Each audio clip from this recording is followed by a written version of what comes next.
जनतेचा अधिकारनामा जाणीव हक्काची या न्यूज चॅनलमध्ये आपले स्वागत आहे।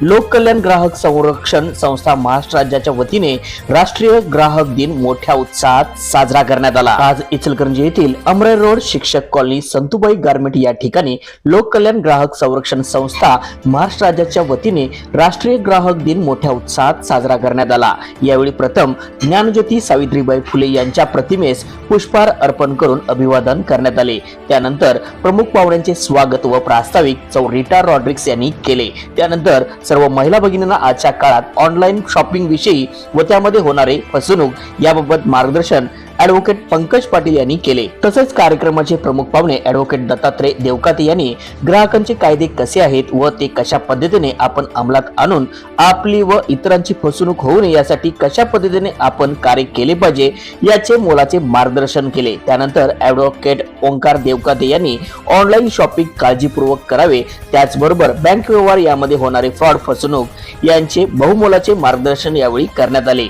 सरतेशेवटी महाराष्ट्र राज्याचे उपाध्यक्ष माननीय श्री सुमित साटम यांनी या राष्ट्रीय ग्राहक दिनाचे औचित्य साधून आपण सतत प्रत्येकाने सतर्क राहून समाजातील ग्राहकांची फसवणूक होऊ नये यासाठी जनजागृती करणे काळाची गरज बनली आहे। यासाठी लोक कल्याण ग्राहक संरक्षण संस्थेच्या माध्यमातून आम्ही अशा पद्धतीने अनेक उपक्रम राबवू असे आश्वासन दिले। यावेळी प्रमुख पाहुणे advocate Dattatray Devkate, advocate Omkar Devkate, advocate Pankaj Patil, Maharashtra राज्य उपाध्यक्ष माननीय श्री सुमित साटम, इचलकरंजी शहर अध्यक्ष मागासवर्गीय माननीय श्री व्ही इंगवले, कोल्हापूर जिल्हा महिला उपाध्यक्षा माननीय सौ रीटा रॉड्रिक्स, शिरोळ शहराध्यक्ष संतोष जाधव, दिव्यांग शिरोळ शहराध्यक्ष संजय कांबळे, दिव्यांग सचिव शिरोळ तालुका सोमनाथ माळी, राहुल अपराज, राहुल साखरे, स्वानंद कवडे, अजित कुंभार या कार्यक्रमाचे आभार प्रदर्शन व्ही इंगवले यांनी केले। या कार्यक्रमासाठी संतुबाई गारमेंटच्या प्रोप्रायटरा सौ सुषमाताई साळुंके यांनी मोलाचे सहकार्य केले। चला तर पाहूया सविस्तर न्यूज चॅनल प्रतिनिधी श्री सचिन खोंद्रे सह।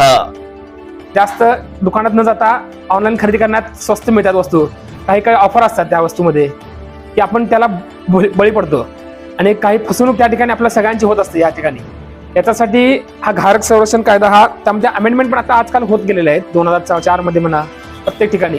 ह्याच्यासाठी हा कायदा फसवणूक आपल्या होता त्यासाठी त्यांनी हा ग्राहक न्यायालय आपल्या जिल्ह्यात कोल्हापूरमध्ये आहे, कसबा बोर्डा SP ऑफिस आहे, तिथे आपल्या शासकीय इमारतीमध्ये जिल्हा तक्रार निवारण मंच आहे।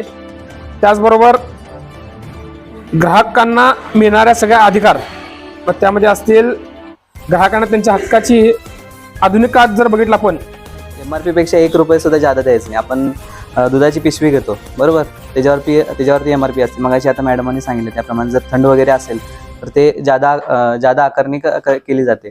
तर ते असं आपण न करता जे काय असेल ते तिथल्या इथं आईवडिलांना सांगायचं, किंवा जर मोठ्या प्रमाणात फसवणूक होत असेल तर आपण ग्राहक पंचायतमध्ये आपण तक्रार करू शकतो। ते आपल्याला मोफतमध्ये आपल्या तक्रारचं निरसन करतात, ते दाखवतात एकमेकींना मी पण घेणार वगैरे। म्हणजे फसव्या जाहिराती असतात, म्हणजे ॲडव्हर्टाइजमेंट वेगळी असते आणि प्रत्यक्षात ते वेगळं असतं।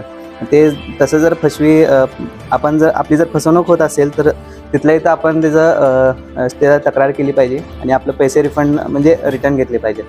सरकार ग्राहक जागो असं म्हटलं जातं। का म्हटलं जातं? कारण आपण ग्राहक जागरूक नसतो आणि आपण संघटित नसतो। सगळ्यात महत्त्वाचं काय, आपण संघटित नसतो।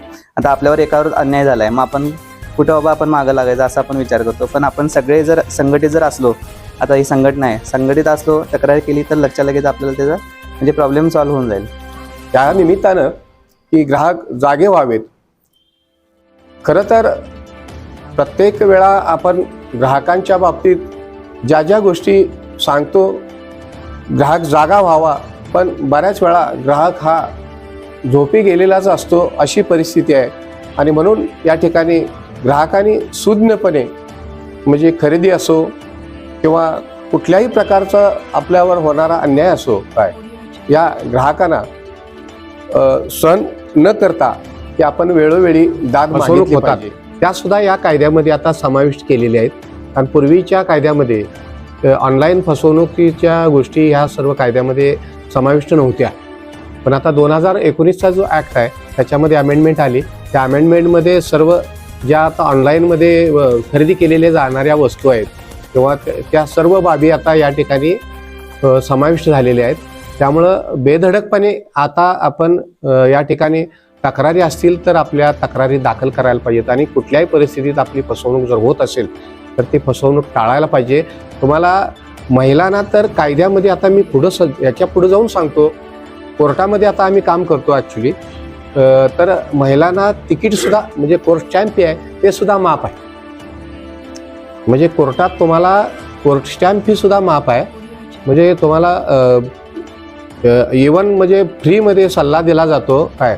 आता हे आता ग्राहक आहोत, त्यामुळे समाजात वागताना कुठे मॉलला खरेदी करा, कुठे बाजार खरेदी करा, कुठल्या वस्तू खरेदी पहिले वस्तूची मूळ किंमत चेक करा, एक्सपायरी चेक करा, मग वस्तू खरेदी करा. आता बरेचसे आपल्या शहरामध्ये आपल्या बऱ्याच लोकांची फसवणूक झालेलं आहे अशा, त्यामुळे आपण जागृत राहिलं पाहिजे. सर्वप्रथम मॅडम सर्व महिलांना सांगू इच्छित की शक्यतो आपली घरी गॅस टाकी येते, तर गॅस टाकी आले कधी आपण की गॅस टाकी वजून चेक करत जावा. कारण की बरेचसे बंधू बाबा आहेत की त्यातले गॅस टाकी काढून विक्री करत आहेत. त्यामुळे आपण जागृत राहिलं पाहिजे. आणि जो आपला शहरात भ्रष्टाचार चालू आहे ते भ्रष्टाचार करण्याच्या मुंडक्यावर पाय देऊन ते मोडीत काढून सर्व आपण एक चांगलं एक जागृत नागरिक बनवू आपण, हे सर्वांना सांगू इच्छितो. श्री दत्तात्रय बाळकृष्ण देवकाते साहेब यांनी आपल्याला ग्राहक संरक्षणाबद्दल जे काही फसवणूक होते ती फसवणुकीपासून कसं आपला बचाव स्वतःचा केला पाहिजे याबद्दल मार्गदर्शन केलं. त्याबद्दल मी त्यांचा आमच्या ग्राहक संरक्षण कोणत्याच अधिकारनामा जाणीव हक्काची या न्यूज चॅनलला लाईक, शेअर व सबस्क्राईब करण्यास विसरू नका व सदैव रहा अपडेट. जाहिराती व बातमीसाठी आजच न्यूज चॅनलशी संपर्क साधावा. 80 87 820 897.